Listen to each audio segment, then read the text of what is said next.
ৰোগ নিৰাময়ৰ বাবে খৰচ কৰা ধন ঘূৰাই পোৱাৰ এক পথৰ সন্ধান দিব বিচাৰিছো। অসমৰ ৰোগীসকলৰ বাবে অসম চৰকাৰৰ স্বাস্থ্য খণ্ডই আগবঢ়োৱা এখন কল্যাণকামী আঁচনি এখনৰ ফিডবেক দিব বিচাৰিছো। অসমৰ ৰোগীসকলৰ চিকিৎসাৰ ক্ষেত্ৰত সহায়ৰ বাবে অসম আৰোগ্য নিধি নামৰ এখন আঁচনি আছে।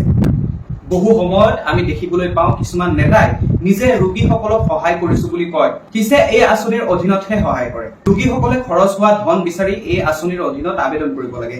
অসম আৰোগ্য নিধিৰ অধীনত ৰোগীসকলে আবেদন কৰিবলৈ ফৰ্মখন ডেছক্ৰিপশ্যনত দি দিছো। প্ৰয়োজন হোৱাসকলে ডাউনলোড কৰি আবেদন কৰিবলৈ ফিডবেক প্ৰদান কৰিব। অসম চৰকাৰে স্বাস্থ্য খণ্ডৰ উন্নয়নৰ কাৰণে কেইবাখনো কল্যাণকামী আঁচনি ৰূপায়ণ কৰিছে। তাৰ ভিতৰত অসম আৰোগ্য নিধি আঁচনি অন্যতম। ৰাজ্য চৰকাৰৰ স্বাস্থ্য আৰু পৰিয়াল কল্যাণ বিভাগে ৰূপায়ণ কৰা এই অসম আৰোগ্য নিধি আঁচনিৰ অধীনত দৰিদ্ৰ সীমাৰেখাৰ তলৰ পৰিয়াললৈ যিসকল মাহিলী আয় 10,000 টকাতকৈ কম তেনে পৰিয়াললৈ বিত্তীয় সাহায্য প্ৰদান কৰা হয়।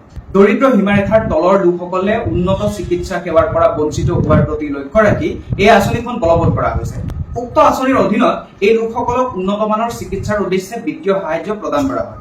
এই আঁচনিয়ে সামৰি লোৱা বেমাৰবোৰ হ'ল কৰ্কট, হৃদয় ৰোগৰ অস্ত্ৰোপচাৰ, বৃক্ক আৰু প্ৰস্ৰাৱজনিত ৰোগ, খেলাচেনিয়া, অস্থি মজ্জা সংৰোপণ, AIDS, জীৰ্ণ মানসিক ৰোগ, কিছুমান পৰীক্ষা প্ৰযুক্তি যেনে আল্ট্ৰাছাউণ্ড, ডাপলাৰ ৰেডাৰ, তেজস্ক্ৰিয়া নিউক্লিঅটাইড পৰীক্ষা, বিভিন্ন অংগৰ এনজিঅগ্ৰাফি আৰু MRI, কিছুমান ঔষধ যেনে প্ৰতিৰোধ শক্তিবৰ্ধক ঔষধ, টিবি প্ৰতিষেধক ঔষধ, প্ৰতিৰোধ এন্টিহামোফাইন, এৰিথ্ৰপটিন, প্লাজমা, ৰক্ত আৰু ৰক্ত উৎপাদন পুৰা ৰোগী আদি আঁচনিৰ অধীনত সামৰি লোৱা হয়। ইয়াৰ উপৰিও এই আঁচনিৰ অধীনত ৰোগ নিৰূপণ সেৱা আৰু ঔষধ পাতিৰ সেৱাও সামৰি লোৱা হৈছে। এই আঁচনিৰ যোগেদি দৰিদ্ৰ শ্ৰেণীৰ লোকসকলক যথেষ্ট উপকৃত হয়। এই আঁচনিখন ৰাজ্যত কাৰ্যকৰী কৰা হয় 2 নৱেম্বৰ 2012 পৰা। ৰাজ্যিক পুঁজিত ৰাজ্য চৰকাৰৰ দ্বাৰা আগবঢ়োৱা বৰঙণিৰ 50% বৰঙণি কেন্দ্ৰীয় চৰকাৰে যোগান ধৰে। অসম আৰোগ্য নিধি আঁচনিৰ অধীনত হিতাধিকাৰীসকলে সৰ্বোচ্চ অৰ্থ সাহায্য লাভ কৰে 1.50 লাখ টকা। অসমৰ ভিতৰত চিকিৎসা প্ৰদান কৰা চিকিৎসালয়সমূহ হ'ল downtown Guwahati nephrology, Sankardev Netralaya, doctor B Borooah cancer institute Guwahati, GNRC, north east cancer hospital আৰু ৰিচাৰ্চ ইনষ্টিটিউট।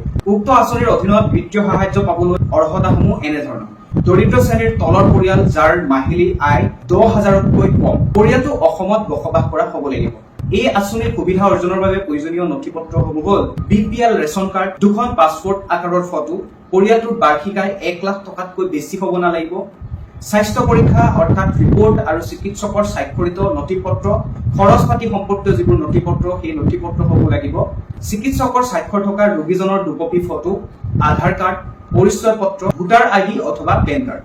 বৰ্তমানলৈকে বহু ৰোগীয়ে অসম আৰোগ্য নিধিৰ অধীনত সুবিধাসমূহ লাভ কৰিবলৈ সক্ষম হৈছে। পৰৱৰ্তী সময়ত আপোনালোকৰ বাবে লৈ আহিম বিভিন্ন ধৰণৰ ফিডবেক। নিয়মীয়াকৈ চাই থাকক ফিডবেক 24/7। ধন্যবাদ। জয় অসম।